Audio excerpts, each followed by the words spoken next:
میرا نام ایمان ہے۔ میں پاکستان کے شہر کراچی میں رہتی ہوں۔ جب میں 12 سال کی تھی میرے والد اس دنیا سے رخصت ہو چکے تھے۔ میرے والد کے رخصت ہوتے ہی میرے چچا نے مجھے اور میری ماں کو گھر سے نکال دیا تھا اور ہم یہاں اپنی نانی کے گھر آ کر رہنے لگے۔ میرے نانا ابو کا انتقال میری پیدائش سے قبل ہو چکا تھا۔ میری امی اپنی ماں باپ کی اکلوتی اولاد تھیں۔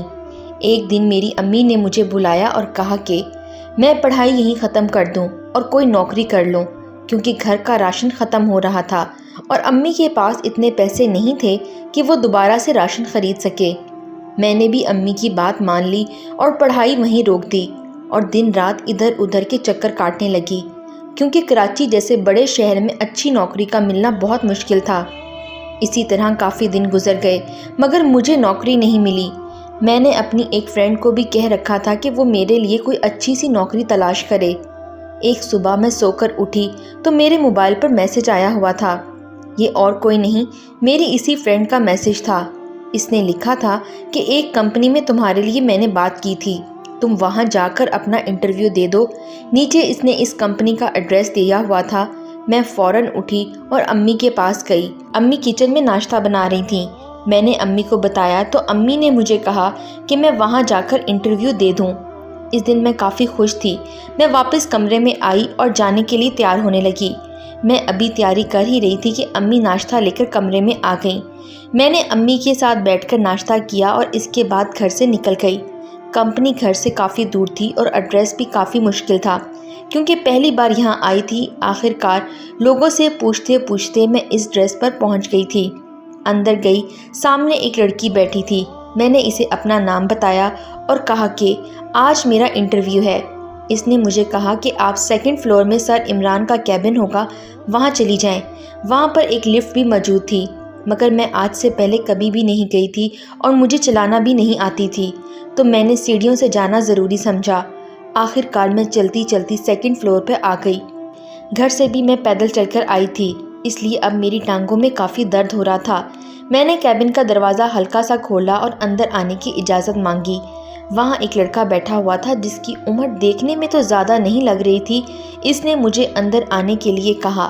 اندر آتے ہی میں نے اسے اپنا نام بتایا اور انٹرویو کا کہا، جس پر اس نے مجھ سے میری پڑھائی کے بارے میں پوچھا تو میں نے اسے بتایا کہ انٹر تک پڑھا ہے مگر امتحان نہیں دے پائی۔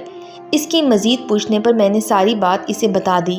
اس نے سب کچھ سننے کے بعد مجھے کہا کہ میں کل سے جاب پر آ جاؤں۔ اس نے مجھے 20,000 تنخواہ بتائی اور صبح 8 سے رات 8 بجے تک کا ٹائم بتا دیا۔ میں نے انہیں شکریہ کہا اور جانے لگی۔ تب انہوں نے مجھے کہا کہ کوئی پریشانی کی بات نہیں ہے، آپ کل سے نوکری پر آ جائیں، اور بھی کوئی پریشانی ہو تو مجھے لازمی بتانا، شاید میں آپ کی مدد کر سکوں۔ یہ سب سننے کے بعد میں نے پھر سے ان کا شکریہ ادا کیا اور وہاں سے باہر آ گئی۔ میں بہت خوش تھی کہ آخر کار مجھے نوکری مل گئی، اور پورے راستے میں یہی سوچتی آ رہی تھی کہ دنیا میں ایسے بہت کم لوگ ہوتے ہیں جو دوسروں کی پریشانی کو سمجھتے ہیں اور ان کی مدد کرتے ہیں۔ میرا بس نہیں چل رہا تھا کہ میں جلدی سے گھر جاؤں اور امی کو یہ گڈ نیوز سناؤں۔ 20,000 آج کے چلتے دور میں کم ہی تھے، مگر کچھ نہ ہونے سے کچھ ہونا تو بہتر ہی تھا۔ میں گھر آئی اور آتے ہی امی کو بتایا کہ مجھے نوکری مل گئی ہے۔ اس پر امی بھی بہت خوش ہوئیں۔ میری نوکری کی نیوز سنتے ہی امی کے چہرے تھوڑی پریشانی کم ہوئی۔ گرمیاں تھیں اور اتنی گرمی میں صبح کمپنی تک چل کر جانا، اس میں برا حال ہو جاتا تھا، مگر میں کیا کرتی، میری مجبوری تھی۔ اسی طرح دن گزرتے گئے۔ اب مجھے عادت ہو گئی تھی آنے جانے کی۔ اب میرا گھر سے کمپنی اور کمپنی سے گھر تک کا سفر آسانی سے گزر جاتا تھا۔ میری اس نوکری سے میرے گھر کے حالات کچھ بہتر ہو گئے تھے، اور سچ کہوں تو میں اور میری امی 3 ٹائم کا کھانا سکون سے مل جاتا تھا، اور اسی میں ہم بہت خوش تھے اور اللہ کا شکر ادا کرتے تھے۔ کرتے کرتے اب گرمی بیت چکی تھی اور میں نے شکر کا سانس لیا، کیونکہ مجھے گرمیاں بالکل پسند نہیں تھیں۔ سردیوں میں بس ایک ہی مسئلہ تھا کہ 8 بجے تک روڈ سنسان ہو جاتے تھے۔ جب میں واپس آتی تو 1-2 لوگ ہی نظر آتے تھے۔ مجھے سنسان جگہ، اندھیرے یا پھر لوگوں سے ڈر نہیں لگتا تھا، مجھے بس کتوں سے ڈر لگتا تھا کہ اگر اس سنسان جگہ پر کوئی کتا میرے پیچھے پڑ گیا یا پھر اس نے مجھے کاٹ لیا تو کیا ہوگا۔ اسی ڈر کے ساتھ میں جلدی جلدی چلتی ہوئی گھر پہنچ جاتی اور شکر کا سانس لیتی۔ کئی بار راستوں میں کتوں کے بھونکنے کی آوازیں سنائی دیتی تو میرا دل زور زور سے دھڑکنا شروع ہو جاتا تھا۔ اسی طرح مہینے گزرتے رہے اور میرا ڈر مزید بڑھتا رہا۔ آخر کار پھر سے گرمیاں آ گئیں۔ اب میں دعا کرنے لگی کہ سارا سال گرمی ہی رہے تو اچھا ہے، کیونکہ گرمیوں میں 8 بجے روڈ پر کافی چہل پہل رہتی ہے۔ اور پھر میری زندگی میں ایک رات ایسی بھی آئی جسے میں چاہ کر بھی نہیں بھول پائی۔ یہ 6 جولائی کی رات تھی۔ اس رات مجھے اپنا کام ختم کرتے کرتے کافی دیر ہو چکی تھی اور کمپنی سے نکلتے نکلتے 12 سے اوپر کا ٹائم ہو چکا تھا۔ میں نے گھڑی کی طرف دیکھا اور فوراً ہی وہاں سے نکل گئی۔ پورے راستے یہی سوچتی رہی کہ امی گھر میں پریشان ہو رہی ہوں گی۔ امی کے پاس موبائل بھی نہیں ہے کہ میں انہیں فون کر کے بتا دوں۔ راستہ کافی لمبا تھا۔ میں نے سوچا کہ اس طرح تو مجھے اور بھی ٹائم لگے گا۔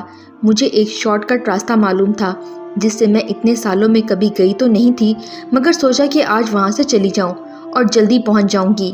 جلدی گھر پہنچنے کے چکر میں بنا سوچے سمجھے اسی راستے پر چل پڑی۔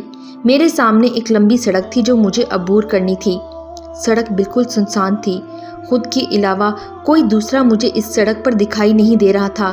ابھی کچھ فاصلہ ہی طے ہوا تھا کہ مجھے محسوس ہوا کہ کوئی میرا پیچھا کر رہا ہے۔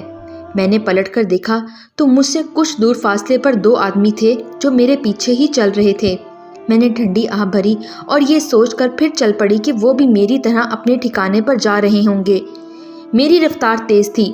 تھوڑے ہی وقت میں وہ سڑک پوری ہو گئی۔ اب میں روڈ پر آ گئی تھی جو سیدھا میری کالونی کی طرف جاتا تھا۔ میں نے اس روڈ کو دیکھا اور پھر ہمت کر کے چلتی رہی۔ اب مجھے یہ محسوس ہونے لگا تھا کہ یہ 2 آدمی میرا پیچھا کر رہے ہیں، کیونکہ جس راستے میں جا رہی تھی یہ بھی وہی جا رہے تھے۔ یہ سوچ کر میں نے اپنی رفتار اور بڑھا دی اور میری رفتار کے ساتھ ان کی رفتار کو بڑھتا دیکھ کر مجھے پورا یقین ہو گیا کہ یہ میرا ہی پیچھا کر رہے تھے۔ اب میرے دل کی دھڑکن تیز ہو چکی تھی۔ میں اب دوبارہ پیچھے مڑ کر نہیں دیکھنا چاہتی تھی۔ میں چپ چاپ چلتی رہی۔ شاید انہیں بھی اس بات کا علم ہو چکا تھا کہ میں جان گئی ہوں کہ وہ میرا پیچھا کر رہے تھے۔ تبھی ان میں سے ایک میرے سامنے آ کر کھڑا ہو گیا۔ اس کے سامنے آتے ہی میں وہیں رک گئی۔ اپنی بڑی بڑی آنکھوں سے وہ مجھے مسلسل گھور رہا تھا۔ تبھی میں نے اپنے ہاتھ میں پکڑا موبائل اور پرس اس کی طرف کرتے ہوئے کہا، جو چاہیے رکھ لو، مگر میرے راستے سے ہٹ جاؤ۔ مجھے دیر ہو رہی ہے، میری امی گھر پر میرا انتظار کر رہی تھیں۔ میری بات سنتے ہی میرے پیچھے کھڑا انسان میرے سامنے آیا اور مجھے اوپر سے نیچے دیکھتے ہوئے کہنے لگا کہ ہمیں موبائل اور پرس نہیں چاہیے، اور ہی چاہیے۔ اس کی ہوس بھری نگاہ سے میری سمجھ میں آ گیا تھا کہ وہ مجھ سے کیا چاہتے ہیں، مگر پھر بھی میں انجان بنی رہی کہ اچانک اس نے اپنا ہاتھ میری طرف بڑھایا اور میری چادر اتارنے کی کوشش کرنے لگا، جس سے میں نے خود کو لپیٹا ہوا تھا۔ اس کی یہ حرکت دیکھ کر مجھے بہت غصہ آیا اور میں نے اس کی گال پر ایک زوردار تھپڑ مار دیا۔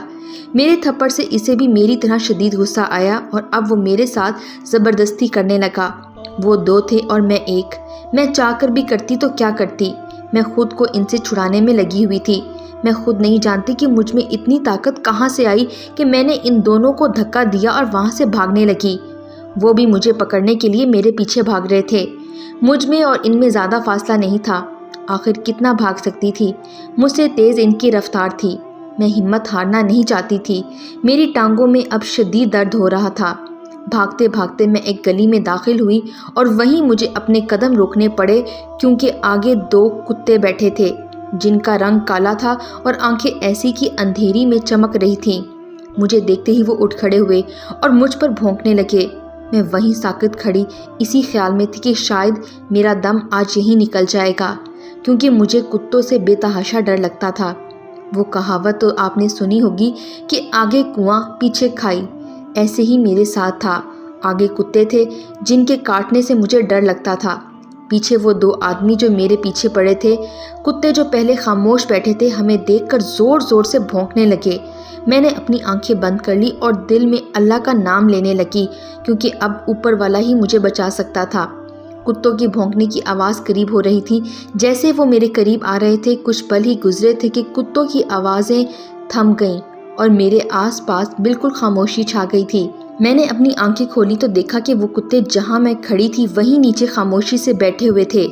میں نے پلٹ کر پیچھے دیکھا تو میرے پیچھے کوئی بھی نہیں تھا۔ مجھے سمجھ ہی نہیں آ رہا تھا کہ کچھ پل یہ اتنی زور زور سے بھونک رہے تھے اور اب یہ اتنے خاموش کیسے بیٹھے ہوئے ہیں۔ اور اب یہ اتنے خاموش کیسے بیٹھے ہوئے ہیں؟ اور میرے پیچھے جو آدمی تھے وہ کہاں گئے؟ کچھ دیر میں وہیں کھڑی رہی، جیسے میری ٹانگوں میں جان ہی نہیں ہے۔ میں نے لمبی لمبی سانسیں لیں اور اپنے قدم آگے کی طرف بڑھایا۔ میرا دھیان ان دو کتوں پر تھا کہ میں یہاں سے ہلی تو شاید ہی مجھے کاٹ لیں گے، مگر ایسا کچھ نہیں ہوا اور میں آرام آرام سے چلتی ہوئی اس گلی سے نکل گئی۔ اب میرے سامنے نہ تو وہ کتے تھے اور نہ ہی وہ آدمی۔ میں جلدی جلدی چلتے ہوئے اپنے گھر کے دروازے پر پہنچ گئی اور دروازہ زور زور سے بجانے لگی۔ امی کی دروازہ کھولتے ہی میں جلدی سے اندر آئی اور دروازہ بند کر دیا۔ امی نے میری یہ حالت دیکھی اور وہ فوراً مجھے اندر کمرے میں لے گئیں۔ میں بیڈ پر بیٹھی ہی تھی کہ امی پانی کا گلاس لے آئیں۔ میں نے پانی پیا، تب جا کر میرے دل کی دھڑکن کچھ کم ہوئی۔ امی نے مجھے ایسی حالت میں دیکھ کر بہت سے سوال کیے، مگر میں امی کو کچھ بھی بتانا نہیں چاہتی تھی، کیونکہ میری امی ان باتوں سے انہیں اور ٹینشن ہو جاتی۔ اور سچ کہوں تو میری امی اپنی زندگی میں پہلے ہی بہت سی پریشانیوں میں تھیں۔ انہیں یہ سب بتا کر میں مزید پریشان نہیں کرنا چاہتی تھی۔ میں نے انہیں بتایا کہ دیر ہو گئی تھی، میں تیز تیز چل رہی تھی، بس اسی وجہ سے میری سانسیں پھول رہی تھیں، اور کوئی بات نہیں۔ امی نے مجھ سے کھانے کا پوچھا تو میں نے انہیں منع کر دیا کہ کمپنی میں ہی میں نے کھانا کھا لیا تھا۔ امی کے جاتے ہی پھر میں اسی سوچ میں پڑ گئی جو آج میرے ساتھ ہوا۔ اب مجھے سمجھ میں آ رہا تھا کہ وہ کتے مجھ پر نہیں، ان دو آدمیوں پر بھونک رہے تھے جو میرے پیچھے تھے۔ جو کتوں کے ڈر سے وہ وہاں سے بھاگ گئے۔ شاید ان کتوں کو اس چیز کا علم ہو گیا تھا، تبھی انہوں نے مجھے کچھ نہیں کہا، بلکہ وہ میرے پاس آ کر بیٹھ گئے تھے، جیسے وہ مجھ سے کہہ رہے ہوں کہ وہ کتے ہیں، انسان نہیں۔ میں نے اللہ کا شکر ادا کیا، کیونکہ اس دوران میں دل میں اللہ کو ہی یاد کر رہی تھی، اور اسی نے ان کتوں کو بھیج کر مجھے اور میری عزت کو بچایا تھا۔ اس رات ہوئے واقعے کے بعد میں تو انسان اور جانوروں میں فرق کرنا سیکھ گئی تھی۔ اور آپ؟